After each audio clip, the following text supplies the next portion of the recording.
We at Panda. So I'm about to go in here and grab my food real quick. I should have grabbed my drink before I even came here, really. But it is what it is. How you doing?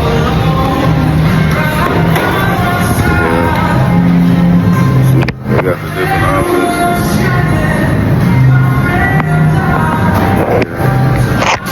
So I'm about to get my food, eat this food, and yeah, I gotta wait till somebody come and then take my order. And this music that they playing in the background is not me. Still gotta work on getting food so he can come over, because I don't want for Juju to come over, Elijah to come over, and then I also still have y'all two, and then I don't have no food in the house. So I'm not saying that I don't want him to come over and spend time, but I'm working on it. What's today?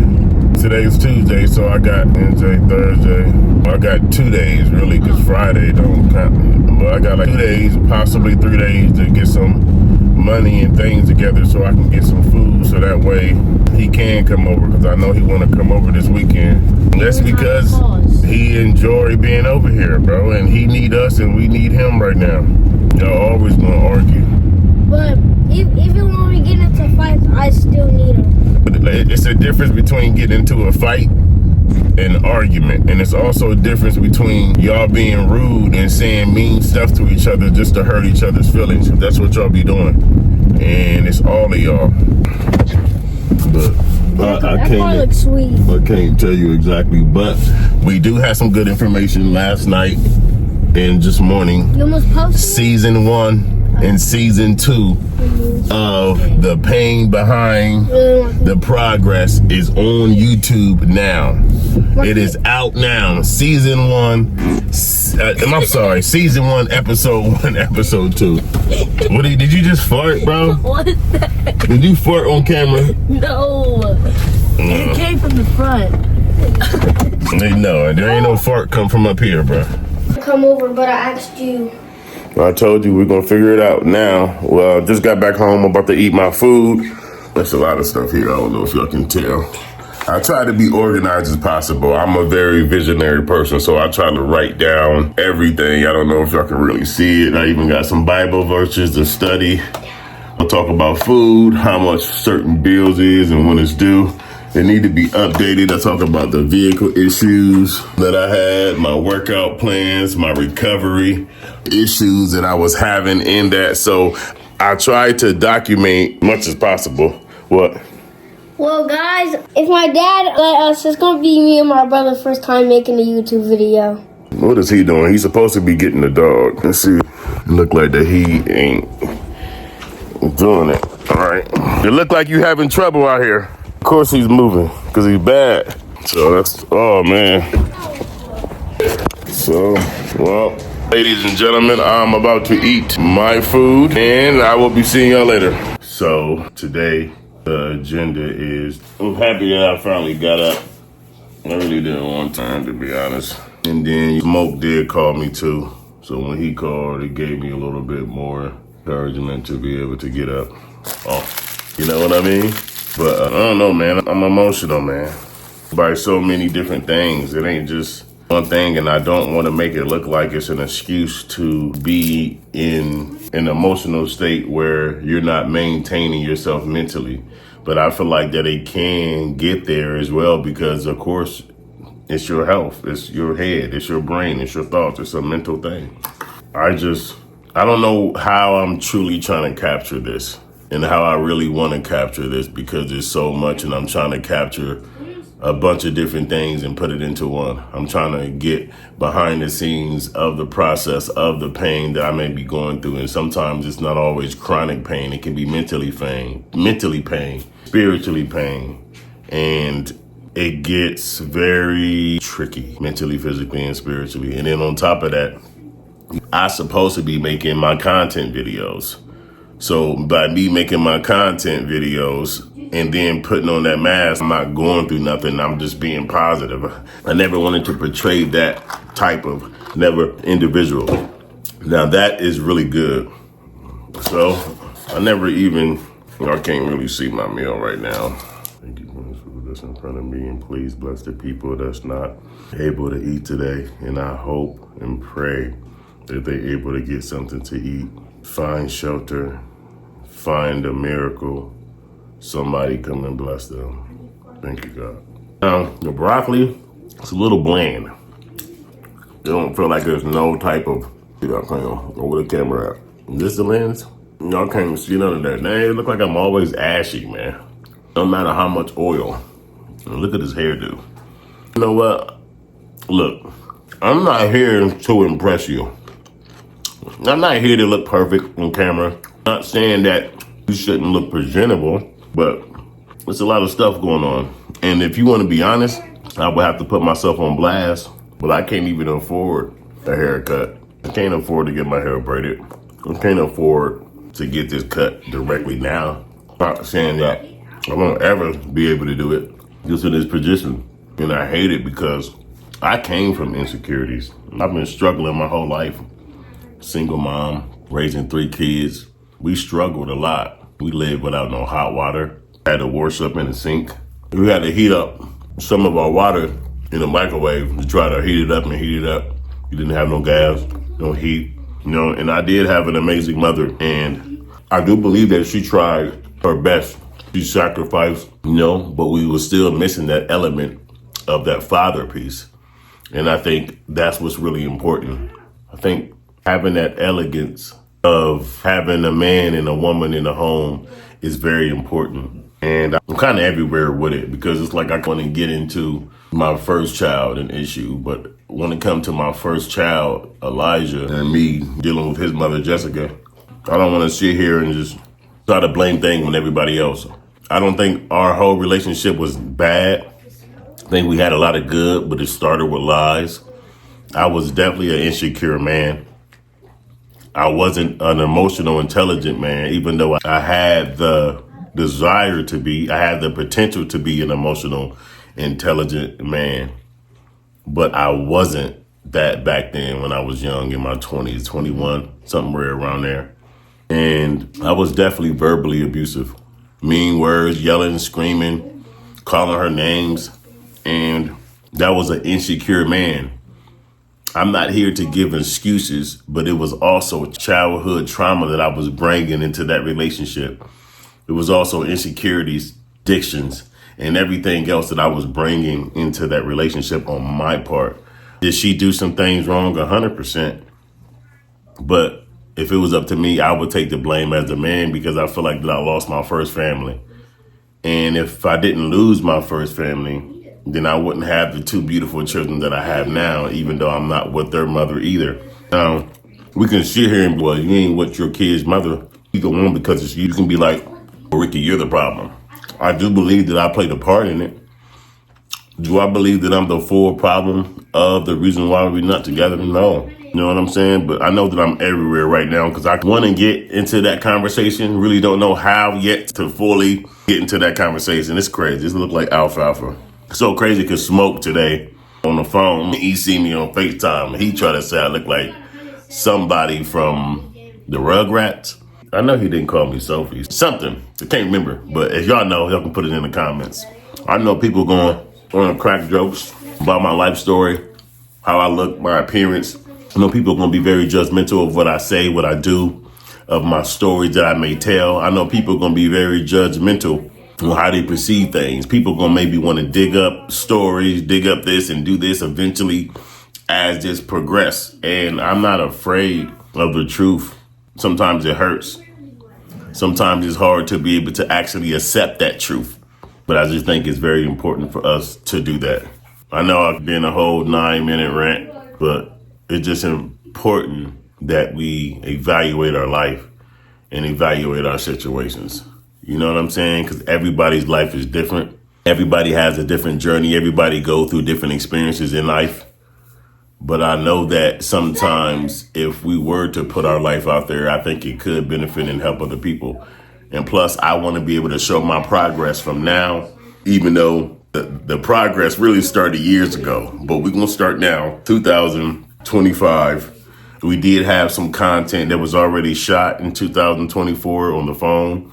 So we're going to take all of that, then we're going to slowly, progressively go to the actual Sony. And once we start pulling out the Sony and all of that equipment, I think it's going to really elevate to a different level. So thank you for even being here, watching these episodes and watching the growth, watching the struggle, watch the pain, and show you the inside of my life that people can't see. I want to show you different aspects of my life before I post. Because a lot of the times we only see the content of what people post when they getting ready and doing this. Hey, how you doing? Doesn't matter. Let me tell you something. If you're going through something, you keep your head up and you stay strong. You have that positive mindset no matter what you may be going through, because you can overcome any obstacle that you go over. And remember, Meelevate is not a word, it's just a lifestyle. I can get into that bag. I can get into that because it's genuinely what I want to do. But at the same time, there was so much pain behind that. And unveil that. And even in this whole process, I am not perfect. It's going to be people that's going to have their opinion that I've done them wrong, or their stories about me being this, or a deadbeat dad, or I'm not a good person. Everybody going to have their personal view and aspects of you, of me individually, but of them and their review and how they viewed it from their lens, from their eyes, from their perspective. And we got to allow people to have that. Now, just because people have a different perspective of you or have their opinion, that does not mean that it's true. But hey, everybody got an opinion. Just like hand me a spoon. Give me a fork, please. You know I'll get you a little one. I gotta get you the big boy one because you're a big boy. You got to get me what? A big boy one because you're a big boy. Can I have a big boy hug? Somebody just... Is that fake or is that real? Well, okay. Okay, you choking me. You choking me. You choking me. Well, come over here. See, you got him over here. Just had McDonald's. And he trying to come into the camera and take my, what is this? Cookie. Go ahead, you can have it. Okay. Listen. Send me $100,000 for everybody. They can't see you. Tell them again. Tell them again. Send $3,000 for him. No, you're not even in the camera view. Send $3,000 for me, my dad, and Maddox. Okay. $3,000 individually or like all together? All together. I mean, so what would you do with that $3,000? I would get some food for the homeless, and I get the stuff that I want. Okay.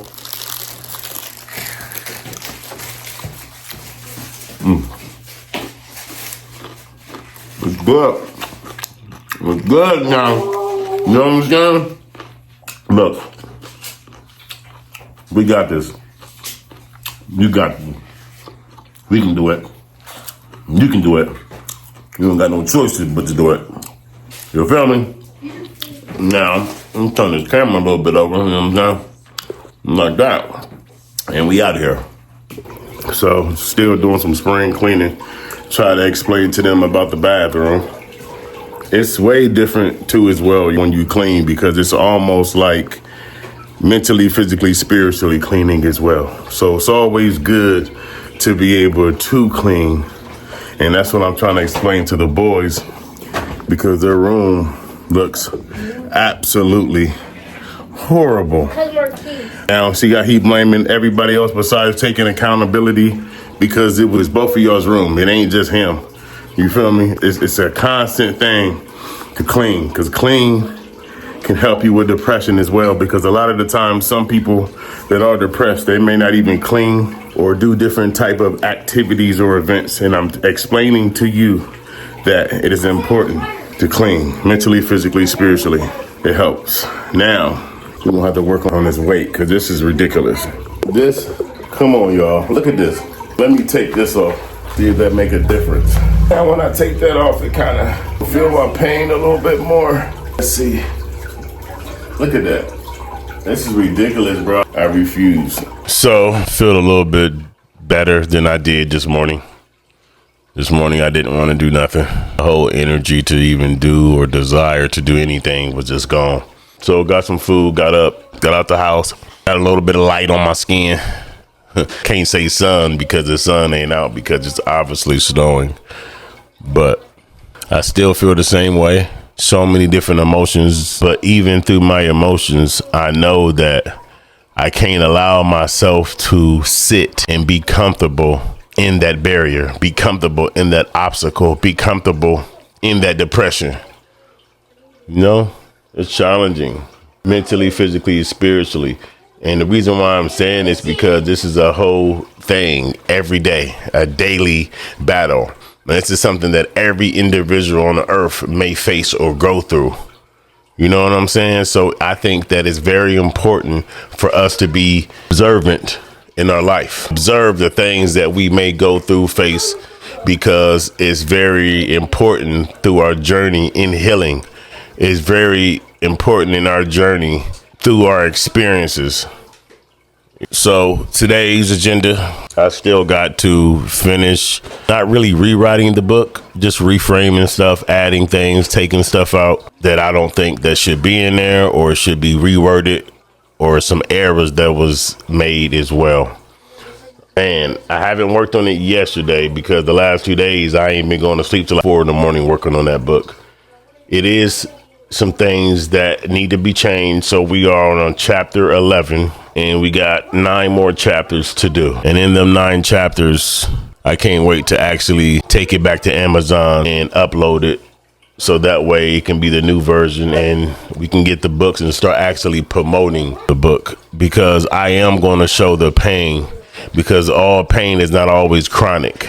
You know what I mean? Sometimes pain can be mentally, physically, spiritually, emotionally, financially pain. You know what I mean? So I want to be able to show all of these aspects much as I can. I'm going to try to do, and we're going to keep this season going. Again, this is the pain behind the progress. And I am Ricky Davis Jr., and you may even know me as Mr. Coach Davis. And you may even have different perspectives and opinions about me. Some people is not going to always have good words to say about me. Some people may have a good opinion. Some people not. Some people may had a horrible experience with me. Some people may had a great experience with me. And I want to be able to show both. And so I guess I'm about to get back watching this Joe Rogan interview, and pretty much got done cleaning the living room, the kitchen. I do need to clean the studio. Got to go in there, straighten up some things for the studio. As you hear them, they would sound like they was arguing for a little bit. Now, I told them to clean the room, and they still back there sneaking on devices. They hear me coming, and they run and act like they was cleaning.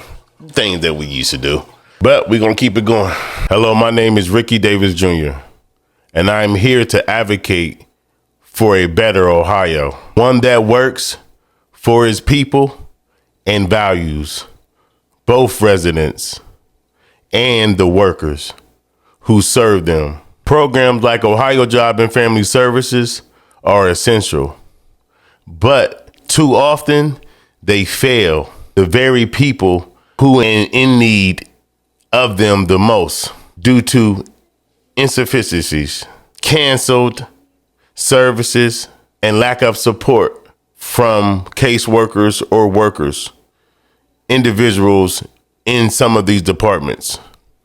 I am calling for Ohio leaders, Andrew Ginther, the governor, Mike DeWine, also city council members, Ms. Shayla Favor, Emmanuel, Miss Elizabeth Brown, and other county commissioners like John O'Grady, Miss Erica, Mr. Kevin, and also Attorney General Dave Yost, Secretary of State Frank LaRose, Sheriff Dallas Baldwin, and Police Sheriff Elaine Bryant to come together to address some of these issues. Let's invest in better training and better environments for the actual workers, because it's essential for the workers too, to ensure accountability for some of these programs that we do have, creating a system that holds value, fairness, efficiency, and respect. By working together, we can create Ohio where everyone, regardless of their challenges, has an opportunity to succeed. And I'm not just an advocate for the individuals, but it's also for my experience too. Hold on. Hey, shut up, nigga. Now. And we're gonna do it something like that. So we're gonna check that out. Y'all didn't see what I just did, but I'm probably gonna put this in this series. I may not, depending on how we do it. We're gonna do it a couple different times, and we're gonna see. We do have someone here today. Hello, my name is Mufasa. They can't even, I think I gotta take this connection out, but we're gonna get some more in depth into this, and I'll see you later. So what? Did you hear my pep talk to Marmar when he was in there tripped out that day? That was Marmar. Maddie's the baby. Did I just ask you? Was that him earlier? That was. I think that was Marquise, Maddox. Marquise answered the phone today. Damn. So you made me. I had them right, but you made me confused when you said that because it looked like the baby. When I said it was that Marmar, you loud as Maddox. And now I'm talking about Bam. All right, well, did you hear me talk? You feel me? Light brights, bro. I'm following back my ancestry right now. I remember you were telling me that last time. Looking at I got some mulattoes in my family a long time ago. But they mulattoes. They ain't all the way white. Somebody was white, but I can't find them. So it must be like their great-grandfather or great-great, because I don't know. Because when I found the mulatto, I found more, but I found their parents, but they was mulattoes, both sides. You know what I'm saying? So I'm like, damn. Dress nothing that y'all doing, man. I think we cool with each other. 100%. My best distant friends right now. If I need them, I'm gonna call them. It's 400 niggas outside. I better come shoot them up. Shit, they trying to get me. You got 400 niggas outside trying to get you, bro. You calling the boys. I love you. Don't call me. I'm trying to figure out what you did before you gonna think we not friends. There's 400 niggas outside, but I'm like, damn, you could have called with 20. You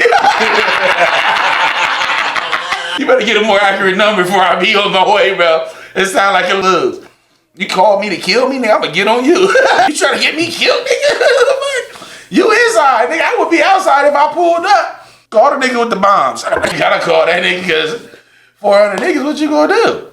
The police might tell you, look, bro, we don't really know what you was into. 400 is a lot. Now we gonna send some people to try to disperse the crowd, but you may still get hurt. That's a lot, bro. 400.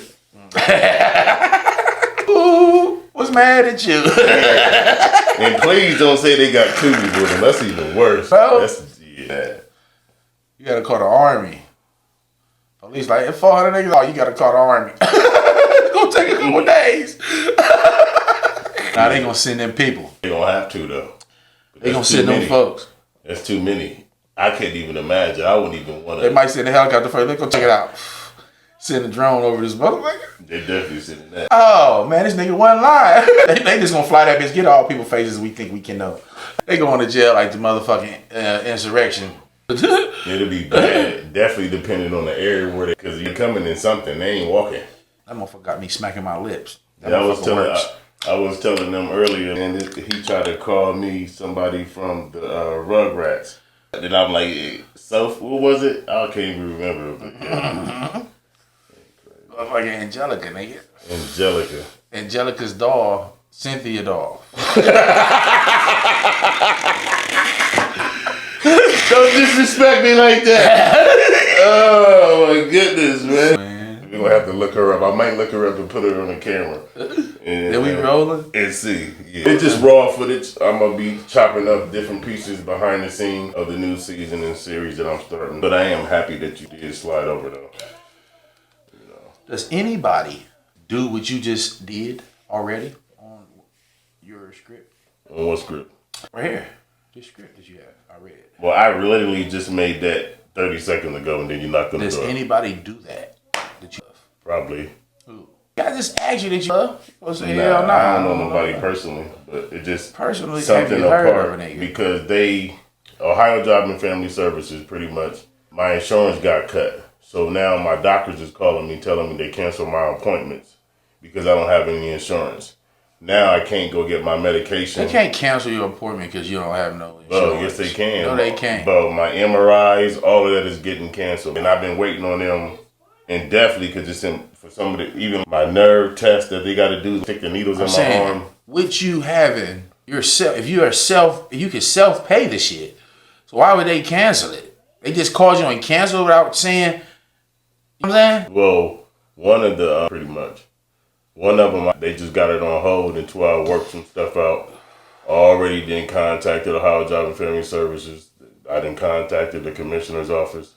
Called them. I emailed the commissioners. They about to email it to some Ohio whatever. But now my actual doctor visit that I do have set up for this week, like my arm visit, they didn't cancel that one, but they canceled all of my doctor visit testing. So the MRI that I gotta get on, I can't remember. But I gotta get 2 more MRIs. They canceled them, and then they canceled the injections that I gotta get in my spine because no insurance. It's crazy they can just cancel your shit. And this happened literally yesterday. So I'm like, what? They didn't motherfucking tell you they was finna cancel that motherfucker? You missed the letters? Everything was already supposed to get taken care of because of that incident that I had, and then they had what was it? It was 2 administrators, supervisors, 4 caseworkers, whatever.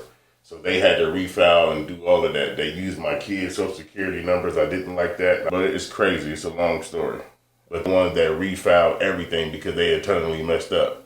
So the ones that refiled everything, my health insurance, all of that. And then I already asked them for it maybe 2 times, the lady that was over it. Are you sure that everything is taken care of? She said, yeah, your insurance is good till next year. You don't got to wear it until 2026.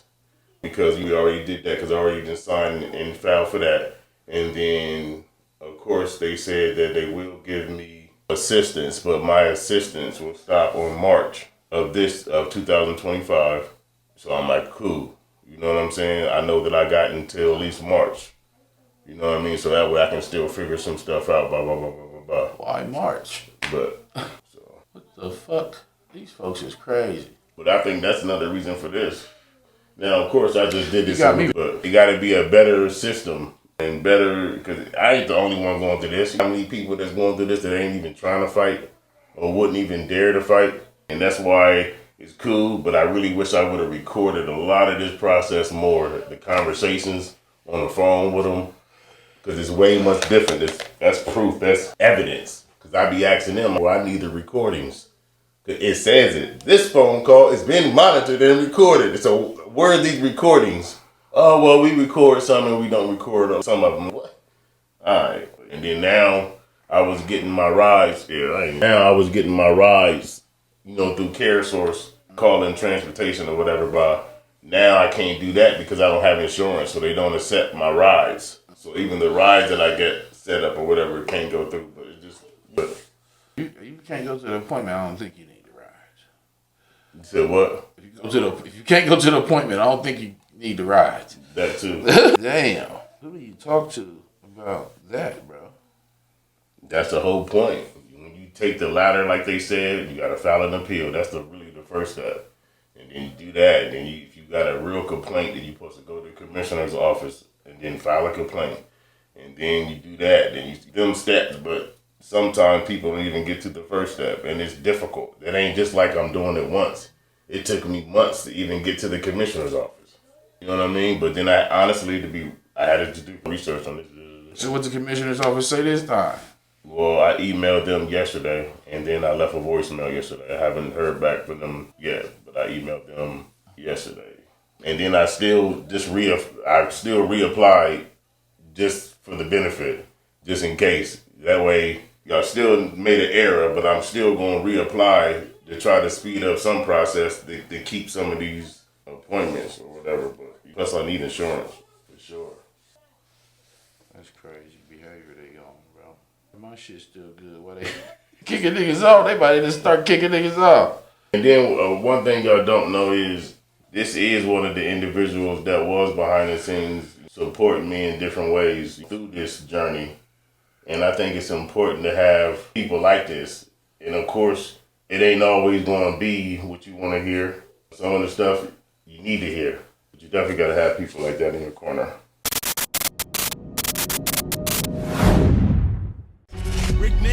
In a world where struggles can break you, one man rises to prove that strength is born from pain. Meet Ricky Davis Jr., the force behind Meelevate, a movement that's more than a name. It's a revolution. With every challenge faced, every setback overcome, and every story told, he's here to remind you that progress is never easy, but it's always worth it. From his journey as a single father to the battle for his health, Ricky has been through the fire, and he's using every flame to ignite change. With the pain behind the progress, he invites you to witness a journey of resilience, growth, and relentless determination. This isn't just a series. This is a call to action. This is Meelevate, the pain behind the progress. Uncover the power of persistence, because no pain goes in vain. Season 1. Meelevate Vision, telling stories, inspiring change, elevating lives. The pain behind the progress. Season 1. I believe in you. You're great. You're amazing.